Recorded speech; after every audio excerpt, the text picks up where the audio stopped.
لا الہ تیری شان یا وحدہ تو خیال و تجسس تو ہی آرزو۔ بزرگوں کی صحابہ کرام کی شادیاں ہیں، اور میں نے تابعین کی شادیاں کیسے ہوتی تھی وہ بھی حضرت سعید بن مسیب رحمۃ اللہ علیہ کی بیٹی کا نکاح سنایا تھا آپ حضرات کو۔ کیا ہمارے ہاں بھی ایسا ہوتا ہے؟ ایسے شادیاں ہوتی تھی، سادگی کے ساتھ، آسانی کے ساتھ، کوئی مشکل نہیں، آسان بنائیں شادیوں کو۔ آج میں آپ کو تانا دے سکتا ہوں کہ دین کو آپ نے مشکل بنایا ہے، آپ مجھے تانا نہیں دے سکتے کہ مولویوں نے دین کو مشکل بنا دیا۔ اسلام نے تو آسان، ہر چیز آسان، بالکل۔ پہلا بڑا گناہ منگنی کی رسم، مہندی کی رسم، اور ان میں خطرناک بات میں بار بار عرض کرتا ہوں وہ کفار کی مشابہت ہے۔ خطرناک بے پردگی اپنی جگہ، بے پردگی بہت بڑا گناہ، عورتوں کے ساتھ اختلاط بہت بڑا گناہ، عورتوں کے ساتھ اختلاط مردوں کی مردانگی کو کمزور کرتا ہے اور انسان کے اندر سے غیرت کو ختم کرتا ہے۔ مثال تو بڑی دیہاتیوں والی ہے، ذرا تھوڑی سی اچھی نہیں ہے، لیکن میں مثال سنا ہی دیتا ہوں۔ دیہاتوں میں جو جانور کو، بھینس کو، گائے کو جفتی کرواتے ہیں نا، تو وہ جس سنڈے سے اور بیل سے کرواتے ہیں اس کو گائے بھینسوں سے دور رکھتے ہیں۔ سمجھدار کے لیے اشارہ کافی ہے۔ کثرت اختلاط عورتوں کے ساتھ یہ دل کو مردہ کر دیتا ہے۔ حدیث شریف کا مفہوم عرض کر رہا ہوں۔ عورتوں کے ساتھ اختلاط ہوتے ہیں، گناہ کبیرہ، اللہ اکبر۔ پھر شادی کی تاریخیں طے ہوتی ہیں بڑی مشکل سے، پھر شادی کی تاریخیں جو طے ہوتی ہیں اس میں بھی ایک فنکشن ہوتا ہے، اور پھر برات۔ یہ تو میں عرض کرتے ہی رہتا ہوں، جان چھڑا لیں اس برات سے تو بہتر ہے۔ اللہ اکبر۔ حضرت عبداللہ بن قرط سمالی رضی اللہ تعالیٰ عنہ حمص کے گورنر تھے، حمص شام میں۔ حضرت عمر بن خطاب رضی اللہ تعالیٰ عنہ کی طرف سے گورنر تھے۔ ایک مرتبہ رات کو پہرا دے رہے تھے، کیا دیکھتے ہیں کہ ایک بارات آ رہی، آگے آگے مشعلیں لے کر، آگ لے کر روشن کی ہوئی ہیں، اور آگے آگے چل رہے ہیں اور پیچھے بارات چل رہی۔ حضرت عبداللہ رضی اللہ تعالیٰ عنہ کے ہاتھ میں لکڑی تھی یا درہ تھا، اسے لے کر ان کی پٹائی شروع کر دی۔ گورنر تو تھے، گورنر خوب پٹائی کی، ایک کی پٹائی کی وہ بھاگا، دوسرے کی پٹائی کی وہ بھاگا، سارے تتر بتر ہو گئے۔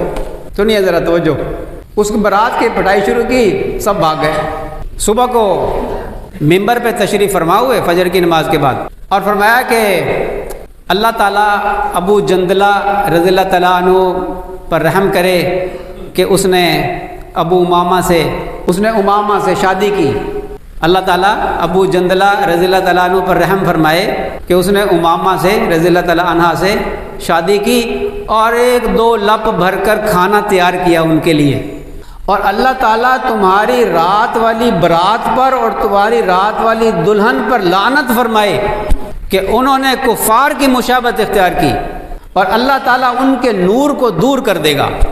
اس لیے میں عرض کیا کرتا ہوں، یہ تو حدیث موقوف سے میں نے دلیل پیش کی کہ برات یہ مسلمانوں کا طریقہ نہیں ہے۔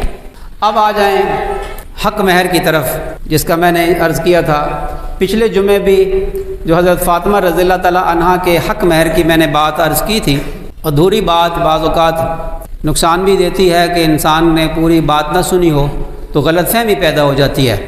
حق مہر عورت کا حق ہے جو واجب ہے۔ اگر حق مہر طے کیے بغیر نکاح پڑھا دیا گیا تو نکاح تو ہو جائے گا، لیکن حق مہر دینا پھر بھی واجب ہوگا۔ حق مہر ہمارے معاشرے کے اندر افراط و تفرید کا شکار ہیں ہم لوگ۔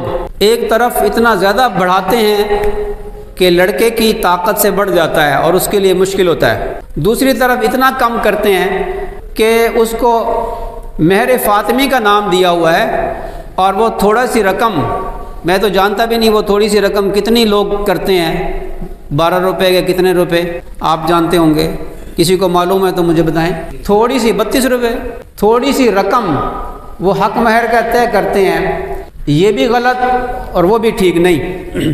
اتنا زیادہ بڑھانا بھی کہ لڑکے کی استعداد سے بڑھ جائے، بہت مشکل ہو اس کے لیے، یہ بھی ٹھیک نہیں، اور اتنا کم کرنا یہ بھی ٹھیک نہیں۔ یہ عورت کا اکرام نہیں، عورت کی عزت نہیں۔